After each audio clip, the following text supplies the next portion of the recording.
et de transmettre la valeur des femmes, de redresser la tête, de regarder autour de nous, de réveiller la solidarité, de libérer la parole, d'éduquer nos filles et nos garçons au respect et à l'équité. Les femmes aujourd'hui représentent la moitié de la population de notre pays. Dans le respect de notre culture, nous nous mettons en marche pour mettre fin aux violences et aux féminicides. Si chacune d'entre nous fait un pas pour se mettre en mouvement, l'autre moitié de la population suivra. Cette cérémonie aujourd'hui, c'est aussi un hommage aux victimes des féminicides en Nouvelle-Calédonie. Commémorer, se souvenir,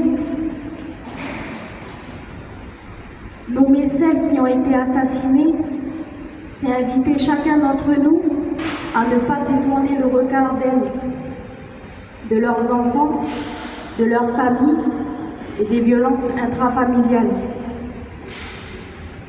La Mirjana, toutes les luttes ont besoin d'un symbole. Nous avons choisi de faire appel au très talentueux Fred Fichet, un des rares hommes présents dans cette salle. Si on peut l'applaudir, s'il vous plaît.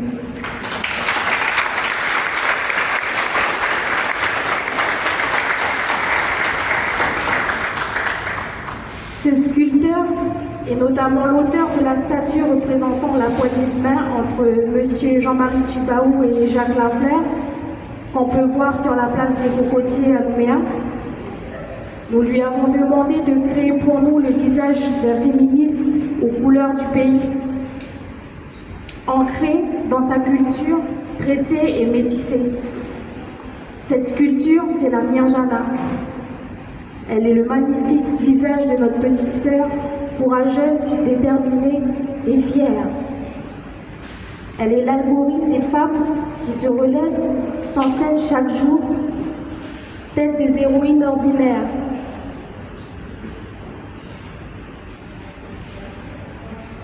La Mirjana, ce sont toutes les femmes puissantes, conscientes de leurs valeurs et de leur capacité à changer leur monde.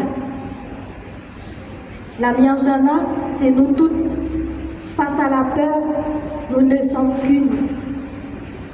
J'invite maintenant Andrea à prendre le micro pour chanter notre hymne de la résilience.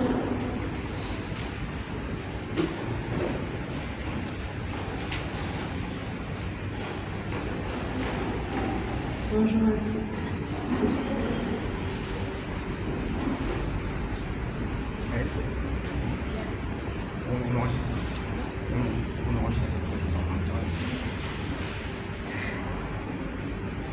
À plus de signes les larmes de son visage, comme si le ciel pleurait pour elle son outrage.